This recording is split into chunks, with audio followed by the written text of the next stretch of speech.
Advocate Rinsha Malappuram നഗരസഭ ചെയർപേഴ്സണാകും. മലപ്പുറം നഗരസഭയുടെ മുഖച്ഛായ മാറ്റുന്ന തരത്തിലുള്ള പ്രവർത്തനം നടത്തുമെന്ന് റിൻഷ പറഞ്ഞു. ഇന്ത്യൻ യൂണിയൻ മുസ്ലിം ലീഗ് എന്ന രാഷ്ട്രീയ പ്രസ്ഥാനം, എൻ്റെ പാർട്ടി വലിയൊരു അവസരമാണ് എനിക്ക് തന്നിട്ടുള്ളത്.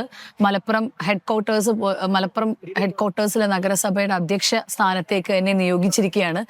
മലപ്പുറം നഗരത്തിന്റെ മുഖച്ഛായ മാറ്റുന്ന രീതിയിൽ, അതോടൊപ്പം തന്നെ ആളുകളുടെ എല്ലാവരുടെയും ബേസിക് നീഡ്സ് ഫുൾഫിൽ ചെയ്യാൻ പറ്റുന്ന രീതിയിലുള്ള പ്രവർത്തനമായിട്ട് എൻ്റെ പാർട്ടിയുമായിട്ടും എൻ്റെ സഹപ്രവർത്തകരുമായി കൂടിയാലോചിച്ച് പോവും. ഈ അവസരത്തിൽ എനിക്ക് ഈ അവസരം നൽകിയ എൻ്റെ പ്രിയ വോട്ടർമാരോടും അതോടൊപ്പം എൻ്റെ പാർട്ടിയും നന്ദിയോടെ സ്മരിക്കുന്നു. മലപ്പുറം നഗരസഭയിലേക്ക് തിരഞ്ഞെടുക്കപ്പെട്ട ജനപ്രതിനിധികളുടെ സത്യപ്രതിജ്ഞാ ചടങ്ങും ഭരണസമിതിയുടെ ആദ്യ യോഗവും കഴിഞ്ഞയുടനെയാണ് മുനിസിപ്പൽ മുസ്ലിം ലീഗ് പ്രസിഡന്റ് പാണക്കാട് ഹമീദ് അലി ശിഹാബ് തങ്ങൾ ഭരണസമിതി നേതൃത്വത്തെ പ്രഖ്യാപിച്ചത്. റിനിഷ വാർഡ് 38 കാരപ്പറമ്പിൽ നിന്ന് 686 വോട്ടിന്റെ ഭൂരിപക്ഷത്തിനാണ് തിരഞ്ഞെടുക്കപ്പെട്ടത്.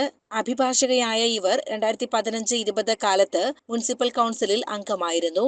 സ്ഥിരസമിതി അധ്യക്ഷ സ്ഥാനത്തേക്കുള്ളവരുടെ പേരും ഇതോടൊപ്പം പ്രഖ്യാപിച്ചു. ഉപാധ്യക്ഷ സ്ഥാനം കോൺഗ്രസിനാണ്. ഇക്കാര്യത്തിൽ തീരുമാനമായിട്ടില്ല. നഗരസഭയിൽ UDF-ന് 38 അംഗങ്ങളുണ്ട്. 26-നാണ് അധ്യക്ഷ ഉപാധ്യക്ഷരുടെ തിരഞ്ഞെടുപ്പ്. CCN മലപ്പുറം.